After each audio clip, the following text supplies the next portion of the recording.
Hey everybody, it's Emily, the Crazy Worm Lady. I'm here today finally to do a harvest of our Rubbermaid totes. So I wanted to let you guys know what I did last night. I took all the compost from those 2 bins and I loaded down this mortar tray. And I did notice that some of the compost was a little overly moist and I thought it might be a little bit difficult to screen. So I just placed a small fan next to this on the floor and ran it overnight to try to get some of the moisture out of the bin. Some of this stuff on the top dried out a little bit too much. So I would never recommend doing that for a long period of time because you'll end up drying out your compost, which kills the microbial activity. But in general, it did help it dry out a lot. So I am going to start harvesting today. Looks like this was an avocado pit of some sort. I'll pull this out. So I brought another mortar tray in here that I'm going to put the finished castings in. I've got a bucket here. I'm going to put my worms in and my cocoons. And I'm going to bring you guys along for a little bit of this. It's probably going to be a several-hour process, so I certainly won't bring you along for the whole thing, but let's get started. Okay guys, so I have my screen here and I'm just going to start screening this compost. This is an 1/8 inch screen and it will get a little bit clogged up, so you have to periodically kind of clean out the little grates in this.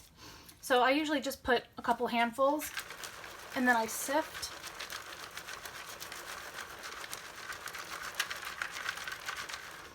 Some of this heavier stuff takes a little while. You have to break it up.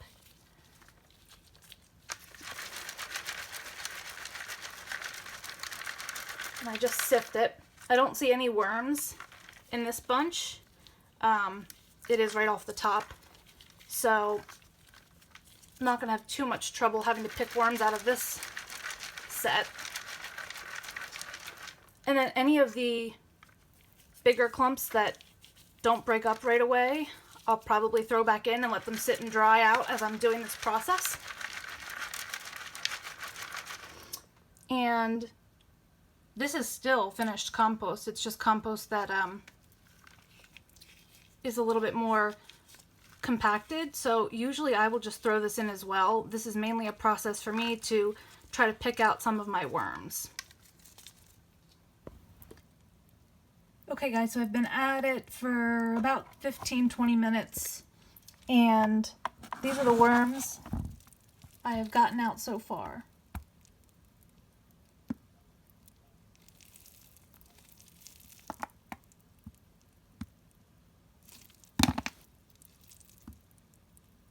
Gorgeous worms.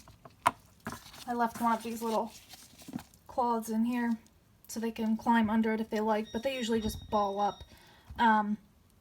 So I'm going to continue on. I will show you, these are the castings I've gotten thus far. If I can get it to focus. Here we go. So they're really, really nice. There's a cocoon right there. I'll have to pick that out later. I usually pick cocoons out while I watch TV after I harvest. There's another one.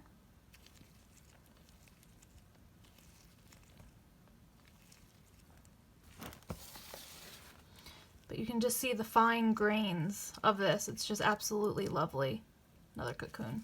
So I'll bring you guys back shortly and we'll do another update on, show you how it's going. Okay, so here's a handful of cocoons I pulled out of various stages of maturity. Ooh, there we go. This one down here is more freshly laid. It's the yellowish color.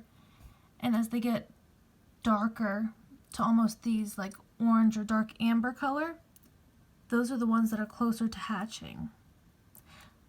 So I just wanted to show that to you guys real quick. Okay guys, so try as I might, this is not harvesting nearly as easily as I would hope. It's too damp and some of the chunks are just too big to fit through the 1/8 inch screen. So I'm going to go for another method, which will be baiting them into the middle and not screening all of this, you know, just screening what I can, because the compost is good regardless. I mean, if you look, I mean, this compost can be used. It doesn't have to be screened. I just like the way it looks when it's screened, but I don't think you're going to notice it in the garden regardless. So I did one mortar tray over here, the other one over here. I'm going to feed heavily in the middle, and then we'll do round 2 of this harvest next week once most of the worms have moved into this area. That way I won't have to be pulling out worms for weeks and weeks and weeks. I'm hoping I can get most of them into the middle. So I'm going to grab something to put in here for food, and we will end the update after that. Alright, so we're going to pull out worm favorites. Some banana peels,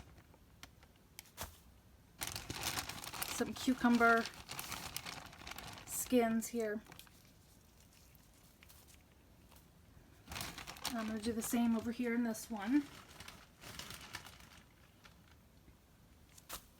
And again, this is very heavily feeding, but I'm hoping that it will lure most of these worms out.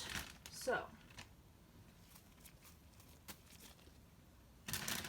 we will see what happens with this. I'm going to top this with some eggshell, and then I'm going to cover it up real good.